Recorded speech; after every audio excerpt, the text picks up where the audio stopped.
Hey everybody, it's Eddie J on Crypto. Hope you're having a great day. So this week you have a lot of speaking coming from the FOMC starting Wednesday. You want to pay attention to that only because depending on what they say, remember each Fed president has their own perspective on the financial markets, specifically interest rates. So what they say can actually move the market in any direction. So pay attention to that in case you're, in the stock market, as well as that can also affect the crypto space. All right. Next one up, CFTC Chairman Rostin Benham, in a press release, again states that the CFTC is poised and ready to regulate anything not considered a security. Okay, I get it. Here's my issue though. There's a lot of heavy lifting that has to happen, right, to determine what's already out there, between what's already out there, what's a security and what's not. That's going to take work. And it can't be it can't be something where, we'll figure it out if they do something wrong. Get the idea? I think that they need to be reviewed now. And that's a lot of heavy lifting. So that's a decision that they'll have to make. Going forward, how about setting some rules about, right now, if you are doing this, you're a security. If you're not, you're a commodity, and you now know who's going to regulate your space. Neither agency has actually done that. So that's going to be a major problem. Now, something else I find interesting is that FTX is trying to claw back political donations directly to politicians and to their PACs. I find that to be interesting because I want to see, when they got the money, how did they feel when they got the money? Like, did it sway their ideas about crypto? The next one is going to be, when they have to cut that check to go back, how's that going to look? Because right now, all of those people are saying, all these companies, they have to give back the money. Nobody's been quick to actually give back the money from a political side. So I want to see how that plays out. And again, this actually proves that there is a long tail effect stemming from the FTX debacle. And you want to pay attention to that because you're going to want to see, is there going to be another Silvergate, right? I haven't heard anything about Avanti Bank. I don't know if they had anything to do with anything, but it's something like that I would want to pay attention to. I bring up Avanti Bank for a reason. We'll get to that a little bit later. Visa, this is really cool. Visa is actually going to start testing fast transfers between USDC and Fiat. And that's a big deal because it kind of signals that adoption is coming. Let that wash over you for a minute. It says that Visa, a major credit card company, is believing that adoption of crypto in regular day-to-day business is coming. So if you're a business owner, you might want to give me a call because we can actually redo your website with crypto, native crypto, no man in the middle. Ask me about it. Next up, Uniswap has proven that it's not as decentralized as it needs to be, or rather, A16Z, the venture capital company, has proven it. So there was a proposal to actually have a release on BNB chain. That was voted down. Who led that vote down? Yeah, A16Z. Why? Because they control almost 50% of the votes for Uniswap. Yeah. So there needs to be more decentralization of Uniswap. Because if it's controlled by a single entity, that means that single entity can affect any kind of change and be led to government sway. This is why other decentralized exchanges are popping up and doing well. We'll get to that another time. I'm going to have to do some research on, popular, truly decentralized exchanges, that are out there. But you get the idea. It's not to say that everything that, Uniswap does is, going to be like that forever. But until we can wrest control from A16Z, that's going to be the future. So pay attention. Now, back to Avanti Bank. Avanti Bank is a bank that specializes in crypto. It was actually built to work with crypto, okay? To work with crypto companies to be able to move money back and forth. You want to know an investor of? Yeah. It's Berkshire Hathaway.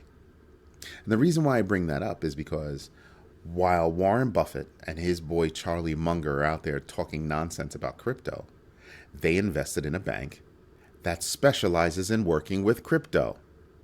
And I say this because I implore you to do your own research. And as a part of that research, do not pay attention to what people are saying. Pay attention to what people are doing. More importantly, don't pay attention to where the money is going. Pay attention to what the money is doing. Right? Because there are a lot of companies out there that say they're for good, but then they get the money and they're not doing so good. Pay attention. Do your own research. Don't be misled. Those are all hard things to do. But Michael Saylor agrees with me. Naysayers like Charlie Munger should go get educated about Bitcoin and altcoins before they start running their mouths. They really should. And I firmly believe in that. And the reason why is fairly simple. This is not hard. It's not hard at all. There are books, there are videos, there's all kinds of things that you can do to go get educated. And once you're educated, if you still feel the same way, then I can respect your decision. Until then, shut the fuck up. Like, really. The reason why is because it is the future. Charlie Munger is almost 100 years old. Literally. His thoughts and perspectives on certain things are indeed set in stone. But Berkshire Hathaway just did something, and you're one of the big boys at Berkshire Hathaway the last time I checked. So which one is it, buddy? Do you not believe in crypto, or do you believe in crypto? Which one is it? The constant misleading of those that I call haves, of those that I call have-nots, is ridiculous. One of the biggest ones is actually Jamie Dimon. Oh, crypto this, crypto that, blah, blah, yada, yada, yada, yada. Meanwhile, JP Morgan is deep into crypto. Deep. Just look at some of the videos I've done. So when I listen to people that are constantly putting down crypto, I just sit there and just go get educated, please. Go get educated. Either go get educated, or in some cases, stop lying. Plain and simple. Certain people that are talking nonsense about crypto actually control the companies that they're at. So while they're out there personally talking about how crypto this, crypto that, yada, yada, it's garbage, whatever, meanwhile, their companies are doing things. That means they made a decision. They made a decision to get involved. If you're making those kinds of decisions, maybe you shouldn't be trying to play both sides. Anyway, let's get into the numbers, because the numbers have been interesting. And you think I'm trying to be funny. I'm not. This time I'm not. I say that they're interesting because we're still moving sideways. As a matter of fact, we had a bit of a pullback. All right, let me refresh the screen, because there you go. So now, let me just make all the columns the right size. And so now, let's see, who's Phantom right here, down 11%. Ooh, that's a big move. Harmony down 9%. Who else is in here that I pay attention to? Keep going down. Aptos down 8%. Let's see who else. Loopring, notable, down 7%. They were up last week. To me, these are all opportunities, especially with Phantom. To me, those are opportunities to get in. You have something that's down that big of a percentage, you get in, you could make some money. So I'll be looking at that to see if there's a good trade in there for me. Now on the other side, you only have this many winners. And who are those winners that would, be something to me? Well, Singularity is up, singularity.net. And the reason why they're up is because, they're doing AI and Google's in bed with them. Okay, that's fine. I believe that they're on Cardano. So that's something to pay attention to. But I just still need to understand, well, what is it that you're doing, right? I think it's just an exchange. Fetch AI, I'm not quite sure about what they're doing, but they're up 17%. Again, not 100% sure about what they're doing. And I don't know that I'm buying a crypto AI play. For me personally, before I dive in, I need a little bit more information about what is it that you're doing, why is it important, and is it here for the longer haul, or is it just here for the short pop? So that's what I pay attention to. All right.